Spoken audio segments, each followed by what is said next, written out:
자, 고려시대 이제 그 사회제도 볼게요. 자, 여기 이제 몇 페이지 펴보시냐면 383페이지 보고 넘어가죠.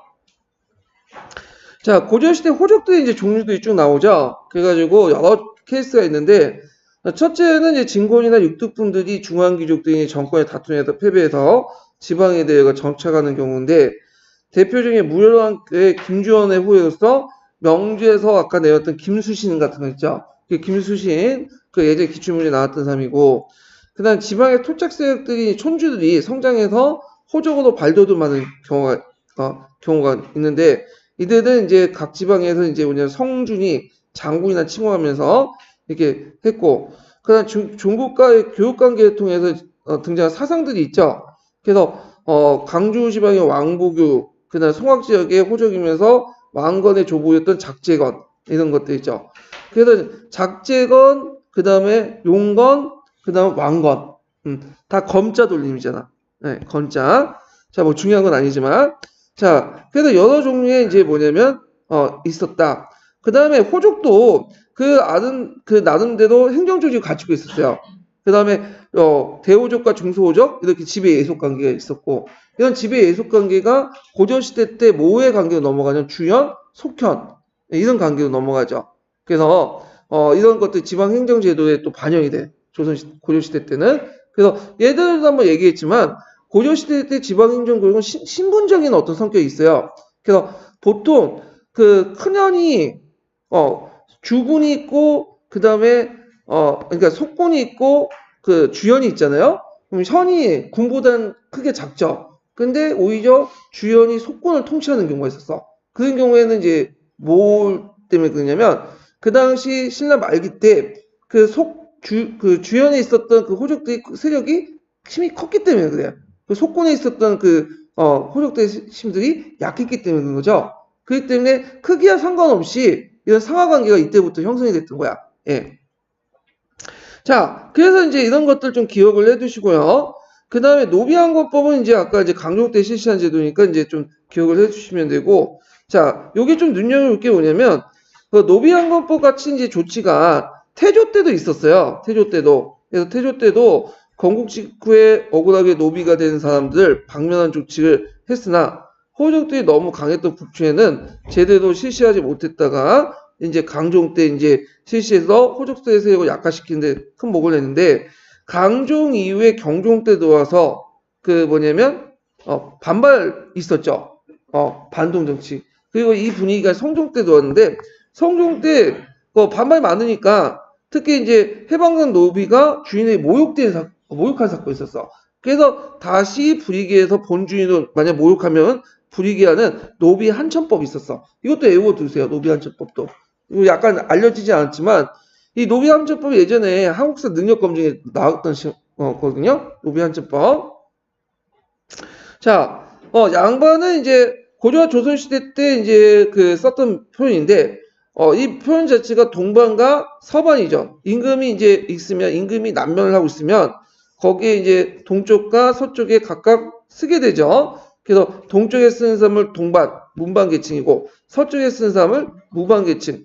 그래서 양쪽의 반에서 양반이라고 한다. 그런데 이제 고려시대 같은 경우에는 아직까지는 그냥 간품을 가지고 있는 사람들 지칭할 때 양반이라고 하고 이게 지배층의 의미도 바뀌게 된 것은 조선시대야. 조선시대 사족이라는 개념과 결합돼갖고 이때 이제 그 양반이라는 의미가 이제 16세기 때부터 지배층의 의미가 된 거죠. 예, 이건 뒤에 좀 얘기하고요. 자, 그 다음에 향에 대해서 있어요. 거기 보면 이제 여기에서 향소 부국에 대해서 상당히 많이 설명을 하고 있어. 그래서 이거 좀 보면 항은 신라 때부터 존재를 하고 있고 고려를 거쳐 조선 초기 때 다른 부국제와 마찬가지로 소면의 길을 걷게 되는데 신라의 항과 고려의 항은 성격상 차이가 있다. 고려의 항의 성격에 있어 신라의 그거 크다는 차이가 보이는데 고려의 지배체제 정비항과 독자의 항제가 성립된 거 본다. 그러니까 신라의 항하고 고려의 항은 다르다라는 견해예요 지금. 자, 고려의 항은 지방간이 파견되지 않았으며 향민이 양민이었으나 가공시나 국학 입학이 금지된 일반 군현민과 달리 차별받았다. 그래서 향민은 주로 농업에 종사했으나 부국이나 소호등과 혼동되어 쓰여진 기록을 나타낸 바 부국과 마찬가지 일반 군현과 다른 수치에 있을 가능성이 있다. 그래서 향은 다른 부국제와 마찬가지로 고려 말에 성격이 번지돼 조선 초기 때 소멸됐다. 그러니까 요때 고려시대 때 향은 부국제에 관련돼 갖고 설명해요. 부국제라는 거는 크게 그 속해 있는 그 지역은 향이 있고, 소가 있고, 부곡이 있고, 그 다음에 장, 처. 이걸 이제 패키지로 묶어서 고려시대 때는 부국제라고 해요. 이게 부국만 의미하는 게 아니라 통칭해서 그냥 부국제로 하는데, 그러면 그 신라시대하고 뭔 관련이 있나? 이건 신라시대 이거 통일신라할 때 얘기를 했지만, 향민이 간직 지출하는데 크게 뭐냐면 차별이 없었어. 법제상 그런 거예요. 법제상. 예, 차별이 없었고, 그 다음에 향에 뭐가 파견됐냐면 관리가 파견됐어요. 예, 관리가 파견됐다. 예, 그래서 신라시대 때는 그 요책의 7차 지도에서는 천민설이 아니라 뭘 따른다고 했죠? 양인설이 따르죠. 그래서 그 신라에는 양인설에 입각하면 고려시대의 향과 다른 것 구별이 된다. 그래서 관리를 파견했고, 근데 고려시대는 관리가 파견되지 않고, 차별이 없었고, 차별이 있었다. 뭐 이런 식으로 설명을 하고 있는 거야, 지금. 자, 소를 보죠. 소는 이제 고려시대 공부 부담을 위해서 특정한 물품을 생산하는 그곳을 이제 소라고 하는데, 그, 향 부곡이 신라 때 존재한 것에 비해서 소는, 고려시대 때 처음으로 발생했죠. 근데 소와 비슷한 것들이 이제 그 고대시대 때 있었어요. 성이라고 있어, 성. 예, 성이라는 그 집단이 있었거든요. 그 다음에 이제, 이런 집단도 있었고, 그 다음에 그 일본의 부곡민 집단 있죠. 이 부곡민 집단도 특정한 물품을 생산하는 집단들이에요. 각기배라고 하는 그 집단도 이제 일본에도 비슷한 게 있었다. 그래서 이제 이런 것도 있고, 뭐, 종류가 있고, 뭐 했던 것들 예전에, 이런 것도 있으니까 좀 읽어보시면 되고요. 거기 이제 마지막으로 11세기 이후에는 유망 농민들과 건세가에 수탈된 농민들이 현주지에서 공호에 편집하는 것은 종래 본관의 기초에 실현됐던 부국제 수치제가 다양한 가정에 밀접한 관련돼 있다. 그래가지고 이때 이제 유망 농민과 수탈된 농민들이 거기 거주지에 공호라는 것은 공나라에 바치는 호정. 그래서 이렇게 편집한 것은 본관제 질서 안에서도 그냥 융통성 있게 좀 활용하려고 했던 거죠. 그래서 어떻게든 소체제를 유지하려고 했지만 그게 안 됐으니까 결국에는 이들이 이제 일반 기존의 분연으로 통합되고 결국에는 예전에 소에서 부담했던 공납물들이 일반 군연에 부담해서 이제 부담을 하게 돼요. 예, 그러면서 고려 후기 때 뭐가 형성되냐 대낙 같은 것들이 형성된다. 이건 이제 뭐냐면 뿌셈에 있는 내용이니까 연결해서 보시면 되고요. 자, 부곡은 고려시대 때 부곡 위에도 향, 소, 처, 장까지 아까 처음에 특수행정구역을 통틀어서 부곡제라고 하죠. 부곡이라는 명칭은 중국이나 일본에도 있어요. 근데 상대적으로 볼 때 이제 그 중국이나 일본 같은 경우에는 좀 천민 집단들 신분 그 자체를 둬요. 근데 우리나라에서는 9년의 그런 행정구역보다 좀 작은 단위, 행정 단위의 의미가 있는데 여기 가중됐기 때문에 어떤 식량 역청적 의미가 있다. 그래서 상대적으로 볼 때는 중국이나 일본에 비해서 행정적 성격이 강하다. 이 내용이에요. 그래서 그 관련된 그 도표 내용들이 상당히 부곡이 많이 편제되어 있었다. 이렇게 이제 보시면 되고. 그래서 요런 내용도 이제 각자 읽어보시면 될 것 같아요. 요거는. 자. 그리고 그 밑에 이제 부곡에 대한 견해, 형성 배경은 이제 얘기하는 두 가지 설이 있어요.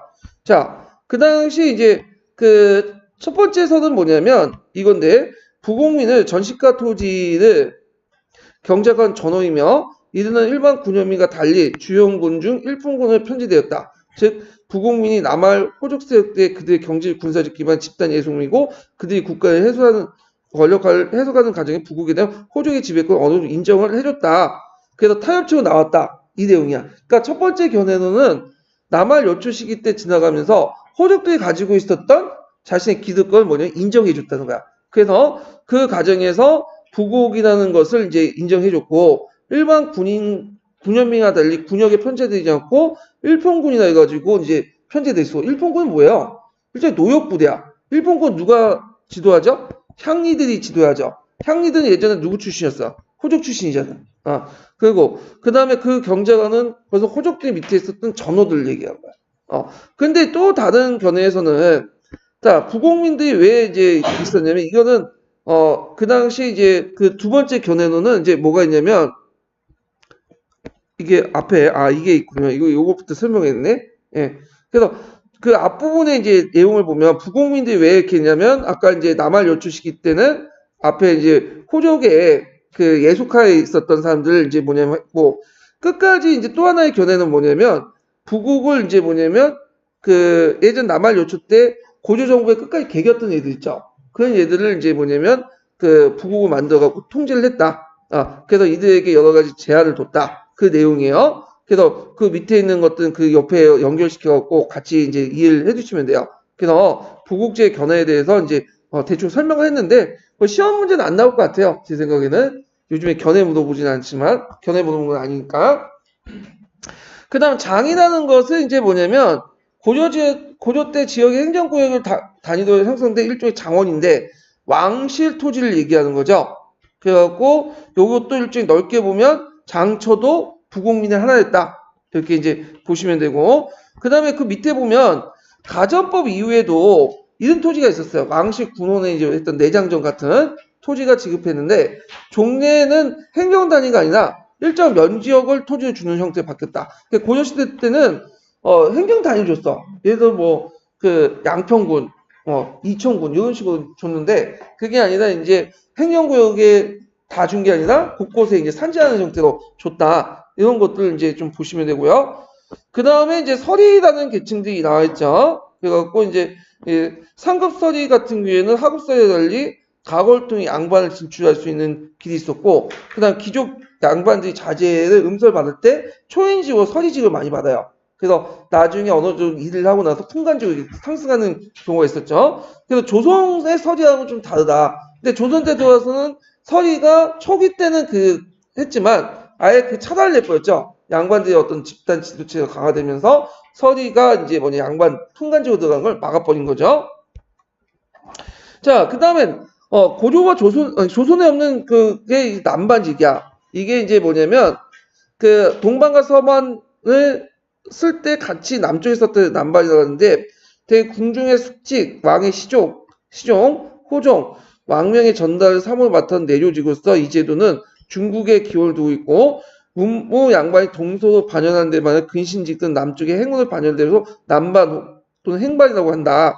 그래서 고조의 특별한 제도고요.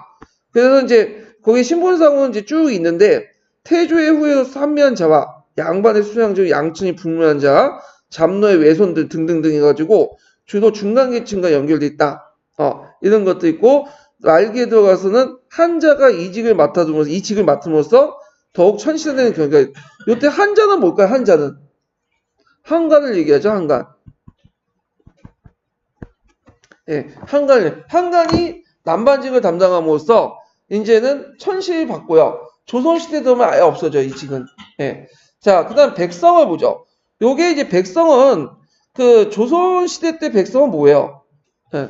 그러니까 우리가 생각하는 평민들 의미하는 백성인데 고려 때나 조선 초기까지는 백성은 그 의미가 아니야. 신분 계층이에요. 이거는. 그래서 아까 호족보다 좀 장리층보다 좀 낮은 촌장, 촌정 정도 이런 계층들을 백성이라고요. 백성. 그래서 우리가 생각하는 지금의 백성의 의미와 고려시대의 백성의 의미는 계층 틀려요. 예. 자, 그래서 이제 백성은 9년의 지배계층이 향유와 등과 구별된 총락의 지배층으로서 이들은 총락 내에 상당한 권위를 가지고 있음에도 총락 자체가 지방제도의 국가 권력을 지켜주지 못했기 때문에 인리와 구별된 신분적으로 일반 국민과 인민의 차이가 없다는 것이다.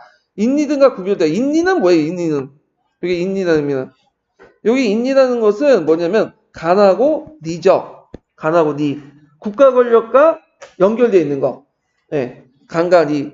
그래서 이 간과 니를 가지고 있는 인리라고 하는데 이들은 따로 뭐냐면 인리성을 받아요. 국가와 연결돼서 국가로부터 인정받는 성을 받아. 근데 그들과 차이가 없는, 그러니까 그들과 구별되고 신분적으로 일반 국민과 인민의 차이가 없지만 실질적으로는 그 마을의 유지 정도? 그런 계층이 백성이야. 백성. 자, 이들은 인리성 집단들과 달리 특별하게 또 그들만의 성이 있어요.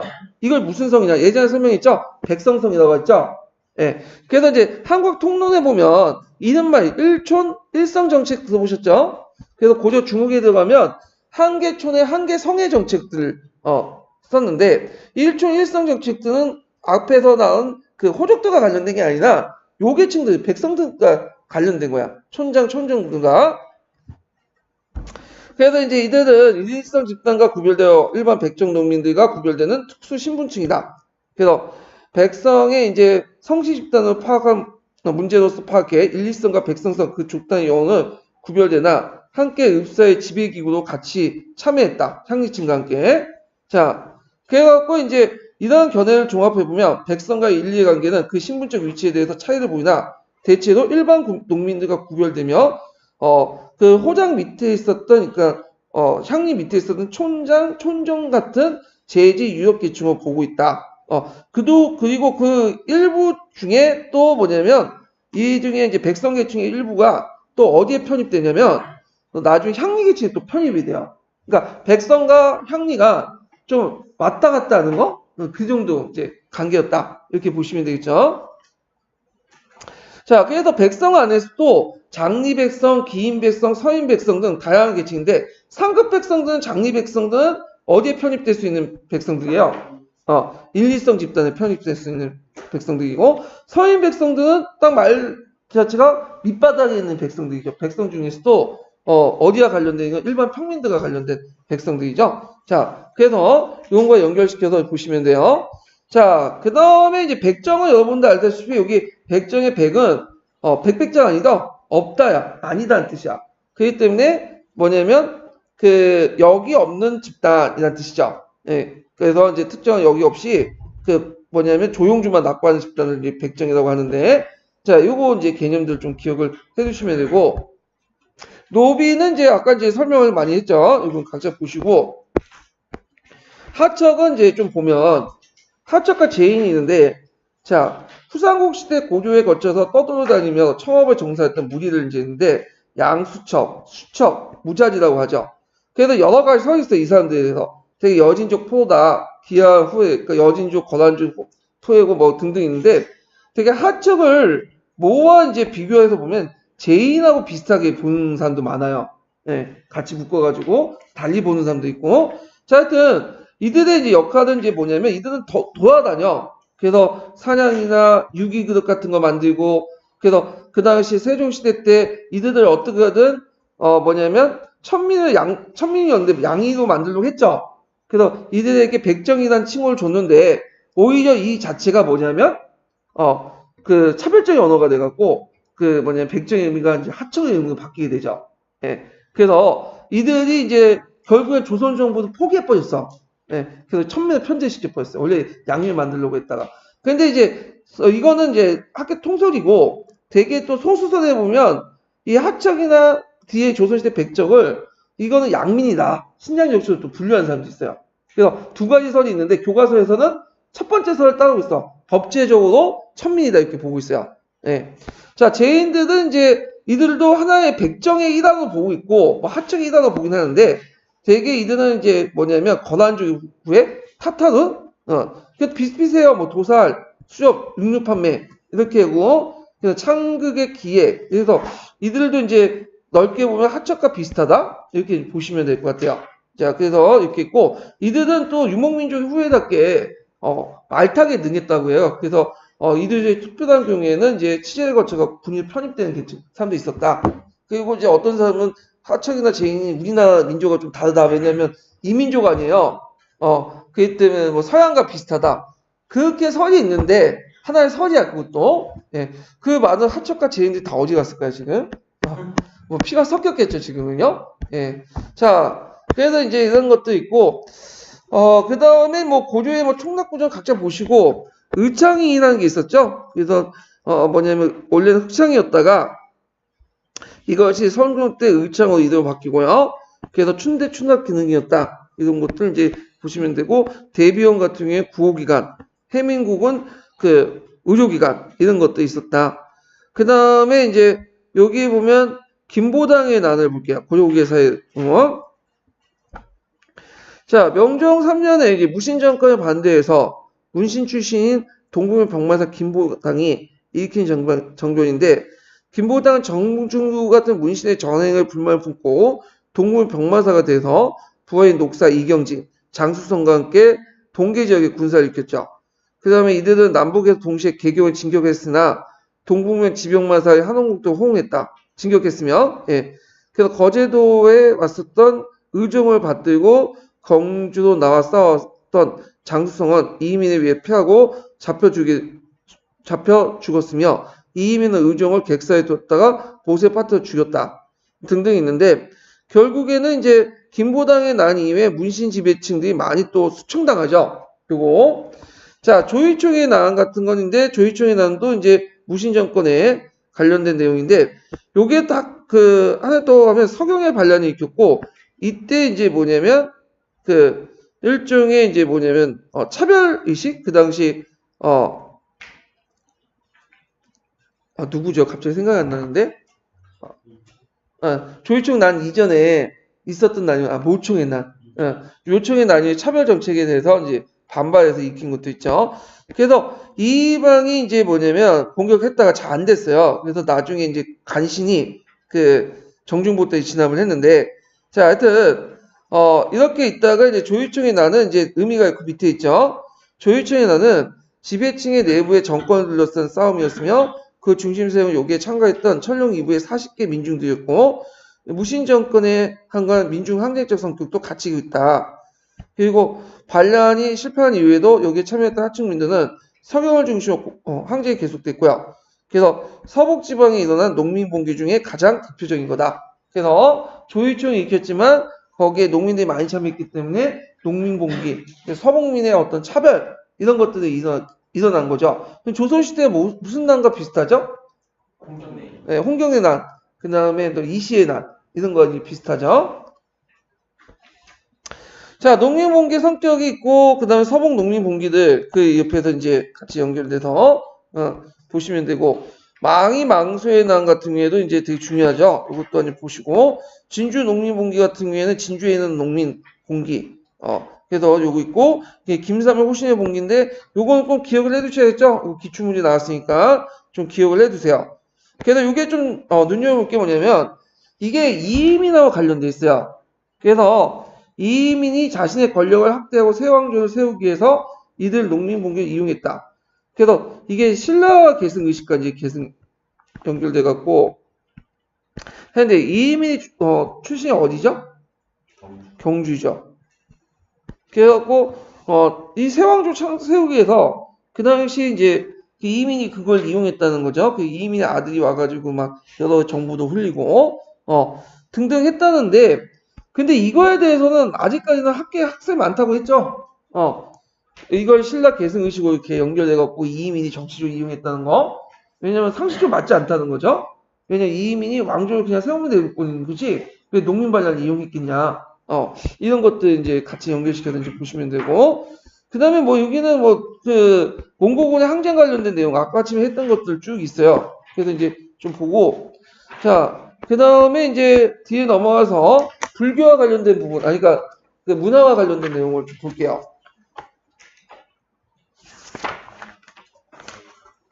자, 몇 페이지 펴 보시냐면요.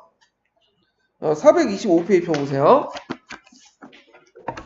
425페이지. 아이고. 자, 최승우의 유교 정치 건의 부분은 이제 각자 읽어보시고, 자, 고려 초기 때 그 자주적 유교 사상, 이렇게 자주적이 주체적이었다. 그래서 요게 이제 여기에서는 자주적 주체적으로 설명하지만 최근에 그런 견해가 부정됐다고 했죠. 이거는 사대적이다. 이렇게 해석을 하셔야 돼요. 공군역 기출문제 입각해갖고. 최충의 유교 사상은 이제 거기 그 예전에 얘기했죠. 구제학당을 만들고 뭐 이런 것들. 그리고 구제의 명칭은 이것들이 이제 홍학적 유학보다는 약간 철학적, 성리학적인 거와 비슷하다. 이렇게 있고요. 그 다음에 이제 뒤에 넘어가서 예종과 인종의 간학진호책. 이거는 아까 이제 언급했으니까 이제 넘어갔고, 고려기 때 이제 유교 교육에서 볼 게 이제 성균관 중용 이런 것들이 이제 그 성리학자를 배출하는데 큰 역할을 했고요. 그다음 7대 실록과 삼국사기 편찬 이것도 상당히 중요하니까 이제 보시고 그 다음에 이규배 동명학표는 아까쯤에 설명했던 것들하고 더 비슷한데 다만 이게 눈여겨볼 게 뭐냐면 이규보가 이제 동명학표 서문에서 서술 동기를 밝힌 게 있어요. 이거 좀 보셔야 돼요. 자, 이규보는 동명학표 서술 동기는 천하나라에고 우리나라가 본래 성인의 나라임을 알리고자 할 뿐이다. 이렇게 있죠. 그 다음에 상옥유사 제왕후기 편찬 이 부분도 이제 각자 보시면 될 것 같아요. 자, 그 다음에 성리학 수용 관련된 내용도 있죠. 이것도 이제 쭉 보시면 돼요. 이게 뭐 예전에 했던 거기 때문에 넘어가고. 자, 그 다음에 이제 쭉 넘어가서 8간에 이것도 이제 그 관련된 내용들 있으니까 보시고. 그 다음 하엄종과 법상종. 예. 그래서 이제 유행했는데 이거는 그 11세기 때 문벌귀족들이 뭐냐면 장악하면서 하엄종과 법상종이 유행됐죠. 하엄종 망실. 그 다음 법상종 누구하고 연결됐다고 했죠? 인주이 씨. 그래갖고 이제 그 양파가 연결됐다는 것 좀 기억을 해두시고 그 다음에 청태종 부분을 이제 좀 볼게요. 예. 자, 문종의 넷째 아들로 태어난 위천은 11세 청출과 하엄종 승려가 되었다. 당시 건왕과의 관계로 말미암아 왕의 허락을 얻지 못하자 의천은 몰래 송나라에 들어가서 송나라 고승들과 교류하면서 하엄종을 깊이 연구했고요. 요때 이제 여러 가지 책들 가지고 와서 숙종의 지휘 아래 그 뭐냐면 그 고조의 그 교장도관을 설치하고 속장경이라고 한다. 만들었다고 하지. 속장경이 아니라 뭐라고 하죠? 교장이라고 하죠. 교장. 그리고 국청사 완공돼서 주지가 되었다. 자, 의초는 원래 하엄종 계통의 승리였다. 그럼에도 청태종 연것은 청태종 근본 사상인 하상 기인이 교위였어. 국가적 기반을 공고하려고 했고 선종과 교종의 화합을 도모하려고 했기 때문에 열었다는 거죠. 그래서 신라만의 선종이 큰 세력 형성 교종과 대립했는데 고려 초반에 선종은 힘을 갖고 있었지만 점차 국왕과 왕실에 대변하는 하엄종과 그다음 문벌귀족을 대변한 법상종에 밀려서 그 이제 제3의 종조 떨어지게 되죠. 자, 선종 이후에 이제 하엄종을 비롯한 교종의 세력이 얻어 선종의 전면에 맞서게 되자 조선 대립이 더욱 심각하게 됐고 이 의천은 이날 고려 불교의 폐단을 바로잡고자 교단을 정리하고 국민사상을 확립시키고 법상조 세력을 전제하기 하엄종 중심으로 청태종을 개창한 거다. 그래서 그 청태종 개창하는 과정에서 3단계를 거쳤죠. 예전에 얘기한 것처럼 이런 내용도 있고요. 그 다음 불교 결사운동과 조계종 같은 경우에는 이제 무인진권기 때 결사운동을 지원해줬다. 그래서 그때 이제 뭐 진울이 불축시심, 정해쌍수, 동호점수 이런 것들 이제 했는데 한번 이제 보죠. 불축시심은 뭐예요? 부처님의 마음이 내 마음속에 있다는 거야. 그렇기 때문에 인간의 마음이 곧 부처의 마음이라는 것을 뜻하는데 이것은 마음의 본성은 불변적인 본체와 가변적인 작용을 보고 우리의 참된 모습은 본체는 똑바로 보는 데 있다. 본체의 모습은 부처님 말씀이죠. 부처님 마음이죠. 내 마음속에 있는 거야. 그러니까 그걸 깨달으면 어떻게 되죠? 내가 부처가 될 수 있다. 그럼 깨달은 방법이 내탕의 정해쌍수와 동호점수죠. 그래서 요 내용들 그래서 이제 보고 그래서 도노는 선종의 특징이고 점수는 교정의 특징인데 요거 많이 틀렸을까요? 맞았을까요? 틀렸을까요? 맞았을까요? 이거 네, 틀렸죠? 요거 잘못된 거야. 도노는 선종의 특징이 아니에요. 도노와 점수도 다 뭐와 관련된 거죠? 네, 선종의 수행 방법이에요. 그래서 예전에 했지만 도노는 남종선, 점수는 북종선. 근데 선종 내에서도 이거에 대해 대립이 있었다가 그 교종은 진우는 그걸 합쳤죠. 근데 뭘 더 중요시했죠? 도노. 그 다음에 점수. 먼저 깨달음을 얻은 다음에 공부를 해라. 아니 깨달음을 얻은 다음에 수행을 해라. 이런 것들이 있죠. 그래서 요 설명은 좀 잘못된 거예요. 이거는요. 예, 그래서 이걸 이제 최근에 많이 고쳐졌어요. 이게 수정되고 있고 이거 좀 기억을 해두시면 되고요. 자, 그 다음에 이제 과학기술에 보면 이제 수신력을 채택했다. 원을 통해서 이제 수신력을 획득했다는 그 내용이 있고 수신력은 그 당시 아라비아 역법을 참조해서 만들었다. 그래서 이건 이제 그 내용들 그다음 명나라부터 대통령이 도입을 했다. 예, 이런 것도 이제 같이 기억을 해주시면 되고요. 자, 고려시대 의학 발달 볼게요. 자, 이게 이제 고려 말기 때 인구 증가가 또 연결돼 있어요.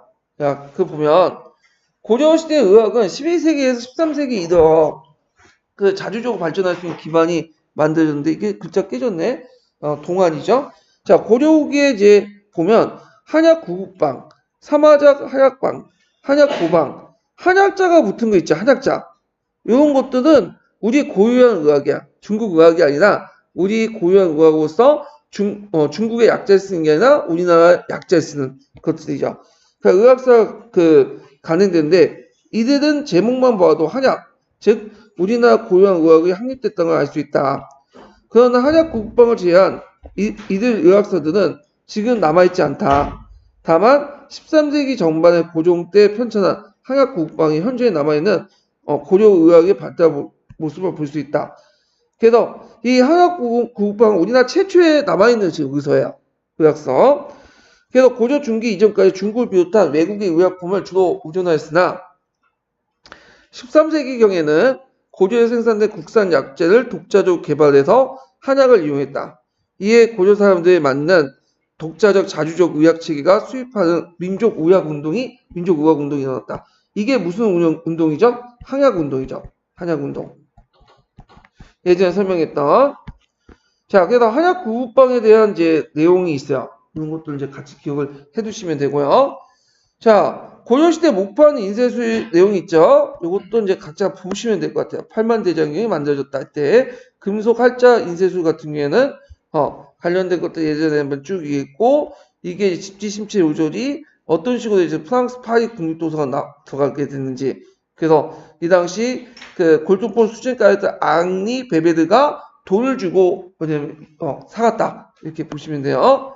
자, 그리고 현존하는 금속활자 고려시대 것은 오직 한 개만으로서 국립 그 중앙박물관에 간직되는데, 그러니까 금속 할자본은 할자가 지금 남아 있어요. 그러니까 앞에서 금속 할자본은 집지심체 요존이고 지금 남아 있는 금속 할자가 딱 하나가 있다고 돼요. 복자가 적혀 있는 고려 복할자가 있다고 했다. 그래서 개인 무덤 속에 발견된 금속 할자가 딱 하나 남아 있어. 할자가. 자, 그 다음에 그 밑에 채무술 하약 제조가 있죠. 그래가지고 이건 아까쯤 했으니까 이제 쭉 보시면 되고. 자, 그 다음에 이제 고려의 고조시대 조선 기술, 배 만드는 기술 좀 볼게요. 이 고조가 상당히 배가 잘 만들었다고 그래요.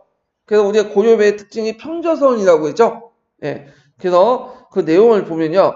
고조는 건국 초기부터 활발한 수군 활동과 해상 활동을 벌였으며 배를 건조하는 조선 기술이 일찍부터 발달했다.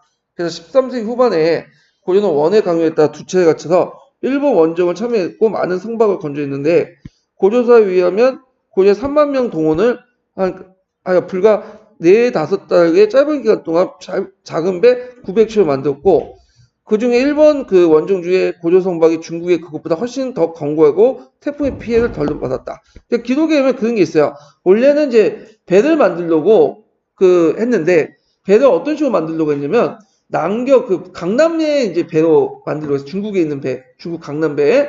근데 중국의 강남배는 너무 절차가 복잡하고 돈이 많이 더 튼튼하지 못하고 그래갖고 이제 홍다구한테 얘기를 해갖고 중국의 강남배보다는 고조의 배로 만들자. 고조 양식대로 가성비가 뛰어나다. 빨리 만들 수 있다. 그래가지고 900척 정도 만들었다고 그래요.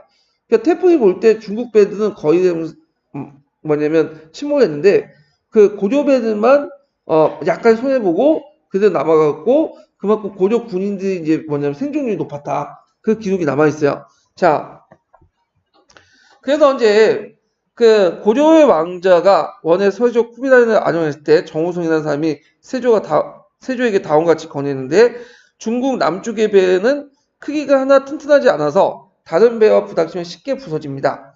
이전 일본 침공에 실패한 원인도 여기 있다. 따라서 만약 고조배를 만들게 하면 이 배도 일본으로 정복하신다면 목적을 달성할 수 있을 것입니다.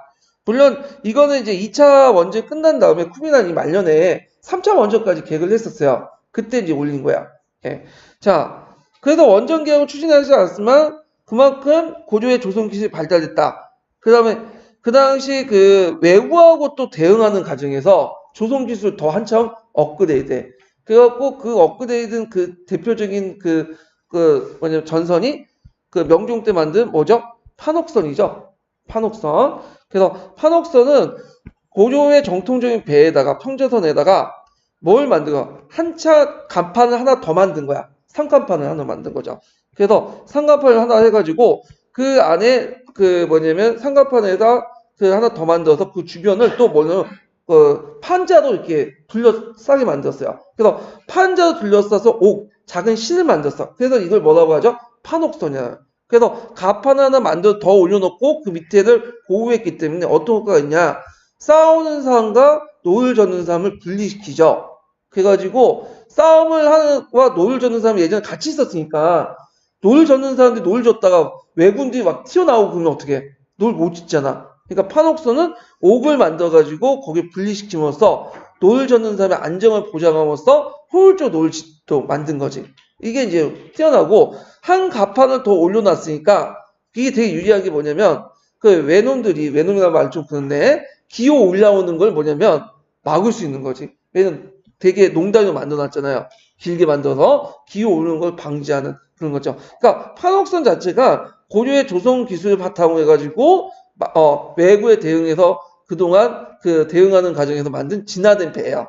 이게 결정판이죠. 그래서 이순신이 이걸 바탕으로 해갖고 싸워서 격파했던 거고, 특히 고려의 배가 튀어나온 게 뭐냐면 평저선이기 때문에 대포를 설치할 수 있죠. 네. 그래서 이런 것들이 조선의 이제 조선 수도에 큰 영향을 줬다. 이렇게 기억을 해두시면 돼요. 그리고 이 판옥선을 삼각포를 뜯어내가 거기다가 거북이 등 모양을 만든 것이 뭐냐면 거북선이죠. 돌격선을 쓰이는. 자, 뭐 이렇게 연결시켜서 이제 같이 보시면 되고. 그 다음에 이제 뒤에 보면 주심포 양식과 다포 양식 설명이 있어요. 이거 한번 보시면 돼요. 그래서 예전에 주심포 양식의 대표적인 건물들, 안동의 봉종사 극락전, 그 다음에 등등등이 있다고 했죠. 이거 외워두시고요. 그림 찾아보시고, 그다음 고려시대 석탑 부분이 있죠. 그것도 이제 다각탑이 이제 널리 유행됐다. 그리고 말년에 이제 원나 영향을 받아서 경청사 10층 석탑이 있는데 이것에 영향을 받은 게 조선시대 때 원각사시 10층 석탑이죠. 이런 것들 같이 보면 되고, 그다음 고려시대 때 승탑 부도들이 유행했어요. 그래서 그 부용도 근데 예전에 한번 그 한국사 능력 검증에서 이 부도가 나오더라고. 그래서 그 1차 시험이나 2차 시험 되게 어렵게 나왔어. 그때 그 부도 사진 보여주고 이 부도 사진을 시대별로 나열해보래. 나열할 수 있겠어요? 이거 상당히 어렵게 나오는데 하여튼 예전에 그런 문제가 나왔는데 지금 나오진 않을 것 같아요. 하여튼 그런 게 있었구나. 이렇게 이제 보시면 돼요. 부도 부분. 불상도 고려시대 불상 되게 유명하죠? 예. 그거 이제 같이 보시면 되고, 청자도 이렇게 있고, 서해 부분도 이제, 보시면 되고, 고려의 불화도, 되게 많이 나오는데, 요거 한번 읽어보세요. 고려의 불화 부분이 우리나라 불교회 부분이 제일 뛰어난 거야. 그래가지고, 시험 문제 나올 수가 있는 것 같긴 한데, 하여튼 뭐, 그런 게 있구나. 그 다음에, 고려시대는 송나라부터 뭘 받아들였다고 했죠? 대송학을 받아들였다고 했죠? 대송학은, 이게 좀 달라. 이게는 이제, 고려의 음악을 크게 항악, 당악, 아악으로 나누거든요. 항악은 뭐예요? 향자가 붙으면 우리나라 고유한 음악을 말해요. 예. 당악은 뭐죠? 중국의 음악을 말해요. 당자가. 아악은 뭐냐면 이거는 이제 종묘 제대 때 이제 연주하는 음악을 아악이라고 하는데 주로 이제 주에 입각해서 주나라 음악을 얘기해요. 근데 실제 주나라 음악이 뭐 있는지 어떻게 알아?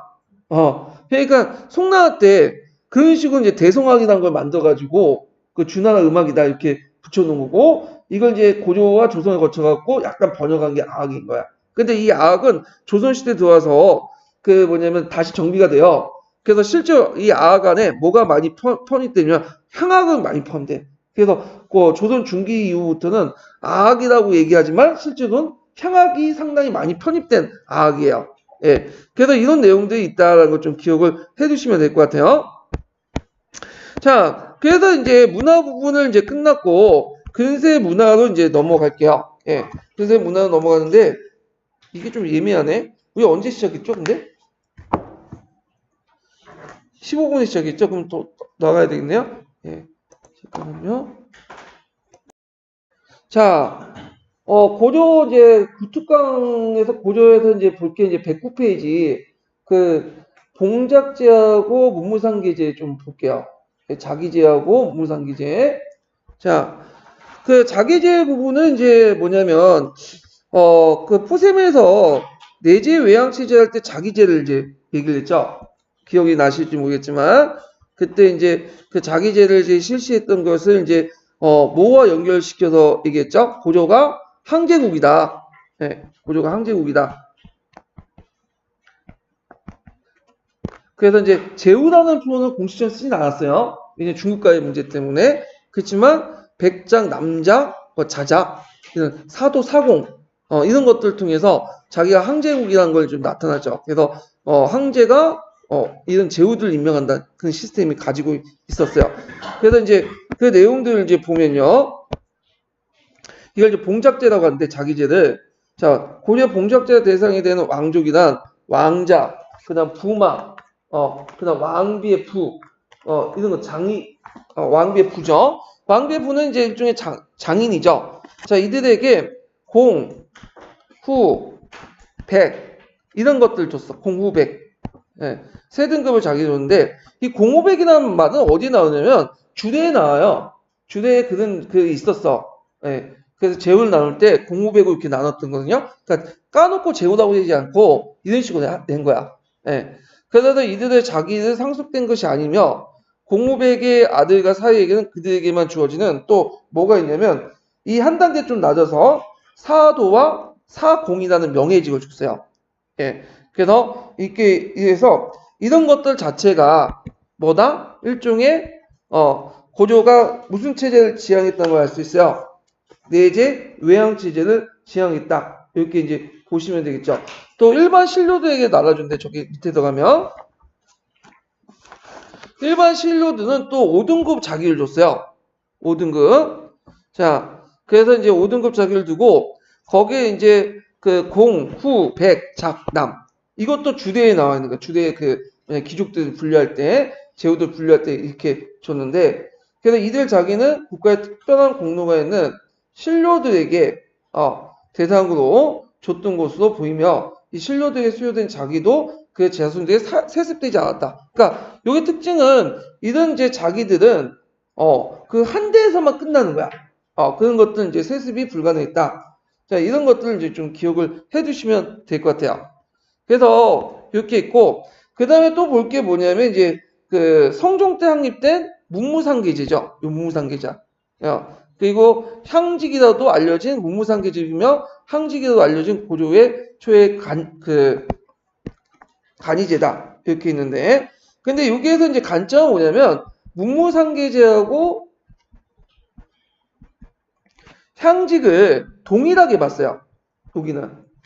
근데 다른 데에서는 보통 통론에서는 그렇게 안 봐요. 통상적으로는 문무상계제와 항직을 다르게 봐요. 근데 여기서는 문무상계제이며 항직으로 알려진 고조초의 간이제다 하면서 동일하게 보고 있죠. 근데 이거는 소수 관점이야. 근데 대개 보면 문무상계제와 향직은 다른 거야. 문상계제와 무상계제 받고 또 항직이라는 또 간직을 또 가지고 있었어요. 그러니까 한 사람이 문상계제나 항직 또는 또 한 사람이 무상계제 항직 이렇게 두 개의 간직 체계를 가지고 있었다. 그래서 이 항직이라는 것은 예전부터 태봉 때부터 내왔던 고조의 독자적인 간직 체계를 얘기하는 거죠. 자, 근데 일종의 명예직이라고 보시면 돼요. 명예직. 그렇지만 이제 이런 것도 있었다. 그러면 이제 여기는 팩트 측면에서만 보고 넘어갈게요. 자, 고조의 문무상계제는 중앙집권체제의 발전에 따라 지배층의 위계질서를 재평성에 성립된 제도죠. 예, 요거를. 그래서 문상계제와 무상계제 이렇게 나누는데, 자, 문무상계제가 확립되기 전인 고조 초 이해 성종 14년까지 지배층 위계제도는 태조 측 이후에 신라식 위계제도를 잠시 그대로 사용하여 그 후에도 그것이 일부 잔존했던 바, 태조 2년에는 그 고조의 독자적인 간제가 시작됐다.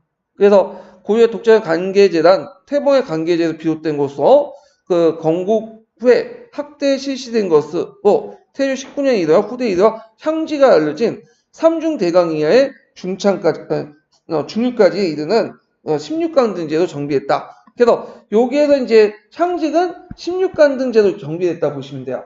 이게 이제 고조 때까지 쭉 가요. 문무상계제는 별도고요.